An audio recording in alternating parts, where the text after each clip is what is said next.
Hi, welcome to Weeb Talk, and as you can see behind me, I've weebified it a bit, just so you know that you know I actually like it instead of pretending to like it, because who the fuck does that?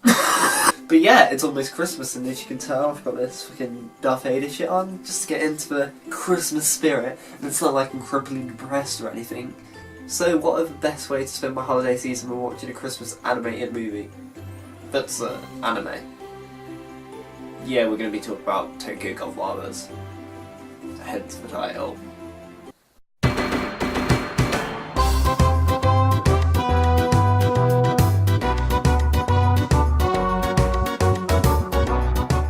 So, Tokyo Godfathers is a 2003 animated film by Seth Rogen, who has made such classics as Perfect Blue, Millennial Actress, and Paranoid Agent, and Paprika, which I actually have seen, and it's actually pretty good, so yeah. Tokyo Godfathers is set during the Ice Age, where a saber-toothed tiger, a mammoth, and a sloth find an infant child and trying to return it to its parents. Oh shit, that's a summary to Ice Age.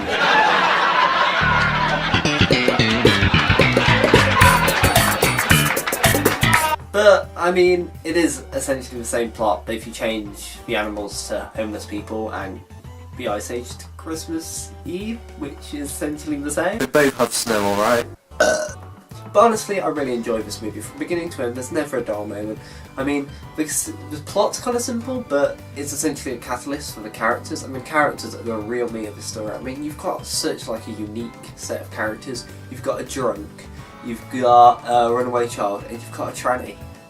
I mean, what more can you ask for? Unless you hate trannies. It's a character story, and you're learning about these characters, their backstory, why are they homeless, what it's like for them being homeless, how are they dealing with this situation, how long have they been in this situation for, what are their family, their connection with their family, how that's affected them, what mistakes they made, and it all builds up, and you really like all of them. I mean, you could say the characters are kind of bad, as in, yeah, they kind of deserve to be in that for what they've done in the past, but then you look at it a different way and you realise they really regret what they've done in the past, and it's kind of like, you're kind of forgiving them.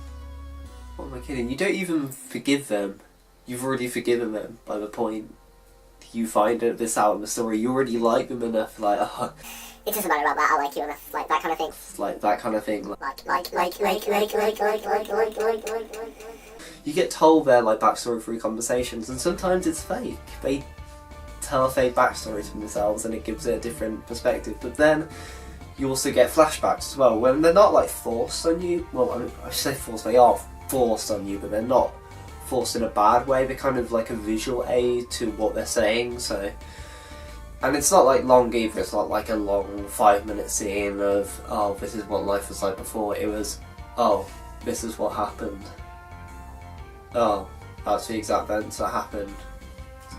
Flashback over. I think the main reason you end up liking these characters are the facial expressions. I mean, the facial expressions are constant through. They feel like real people due to the amount their face moves, essentially. I mean, You've kind of got that, it's a blend between really quirky, kind of not too over the top, but over the top enough so it's realistic, like kind of like me going grrrr.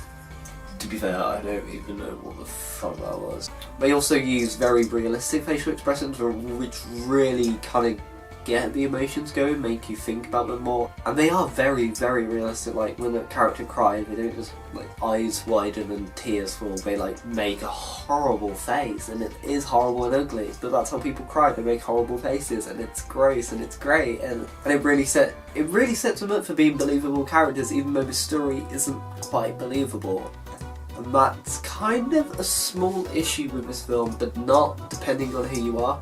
I personally didn't mind this aspect, but basically this film is coincidence the film, and that's probably turned people off straight away, but it is essentially, there's coincidences happen all the time in this film, and they are the main driving force of the film, and it's kind of the main story aspect, as in the main theme, maybe motif, but coincidence.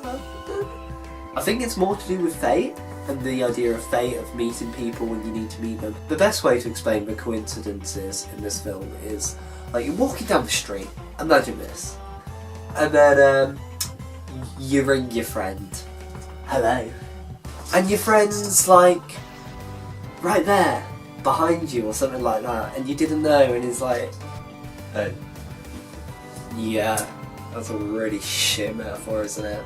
But yeah, it's like that. But yeah, it's nice coincidences, not annoying in a way. They're not being forced in for plot. They are, but they're not. Moral of the story: coincidences aren't that bad? Question mark. The only major issue I have with this film, I say major, it's like a minor one, is that the ending's kind of not what I expected. As in, I wanted more and there wasn't more given. I mean, the ending ties up very nicely, but I just wanted a bit more icing on the cake. See, that's a good metaphor.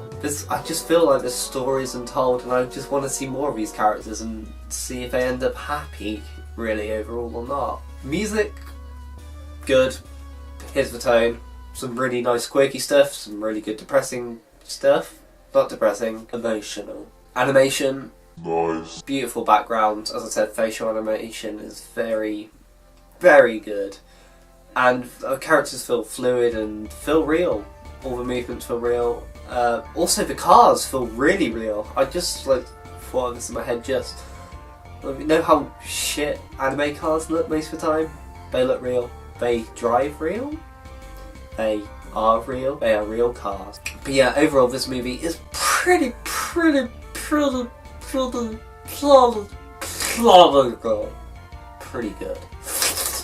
Bye!